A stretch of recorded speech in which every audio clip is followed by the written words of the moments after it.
धेरै कुराहरू आएका छन्। हामीले काठमाडौँ उपत्यकामा रहेका खोला किनारमा जुन एकदमै जोखिमपूर्ण अवस्थामा बस्नु भएको थियो उहाँहरूलाई चाहिँ अर्को ठाउँ सार्ने काम गरेको हो। हामीले उहाँहरूलाई त्यो हेर्दाखेरि तपाईँहरूले हेर्दाखेरि त्यो खेदाको अवस्था देखे पनि यो 4 वर्ष अगाडिदेखि नै म स्थानीय सरकारमा हुँदा नै सङ्घ सरकारलाई भनेको कुरा चाहिँ के थियो भन्दाखेरि उहाँहरूलाई त्यहाँबाट स्थानान्तरण गरेर होल्डिङ सेन्टरमा राखेर जो सहीमा सुकुम्बासी हुनुहुन्छ, जसको चाहिँ देशभरि कतै पनि एक दूर जग्गा पनि छैन, एक आना जग्गा पनि छैन, उहाँहरूलाई चाहिँ त्यो जग्गाको व्यवस्थापन नेपाल सरकारले गर्नुपर्छ। त्यो हाम्रो सरकारको र हाम्रो पार्टीको मान्यता हो, त्यो उहाँहरूले पाउनै पर्छ।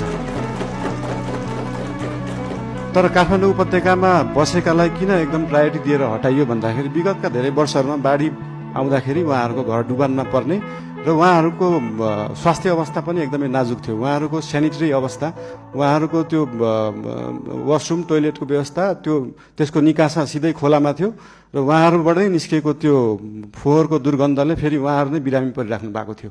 त्यसले गर्दाखेरि उहाँहरू बिरामी पनि परिराख्नु भएको थियो, खोला फोहोर पनि भइरहेको थियो र त्योभन्दा सबैभन्दा ठुलो कुरा चाहिँ उहाँहरूको ज्यान जोखिममा थियो।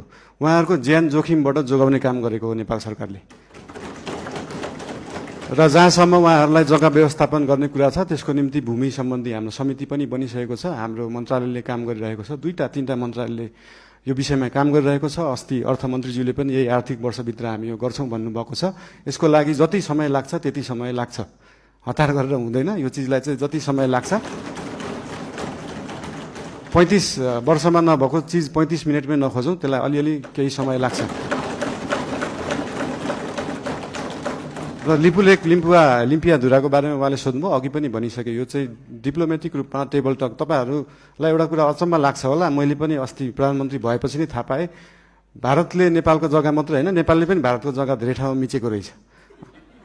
अनि यो कुरा चाहिँ अस्ति भर्खरै थाहा पायो। त्यही भएर दुईटै देशले अध्ययन गरेर हामीले मिचेको छौँ, उहाँहरूले मिच्नु भएको छ, के छ त्यसलाई चाहिँ बसेर एउटा साथीको रूपमा समाधान गर्ने चाहिँ हामीले सोच राखेका छौँ।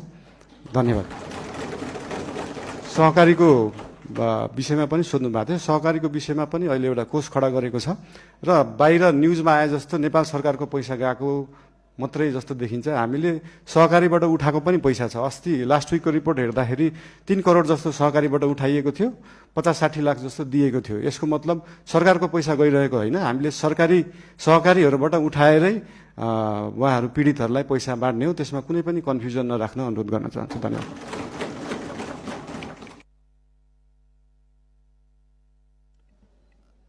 सम्माननीय प्रधानमन्त्रीज्यू, अर्को 2टा प्रतिवेदन सार्वजनिकको कुरा र बाँदर व्यवस्थापनको कुरा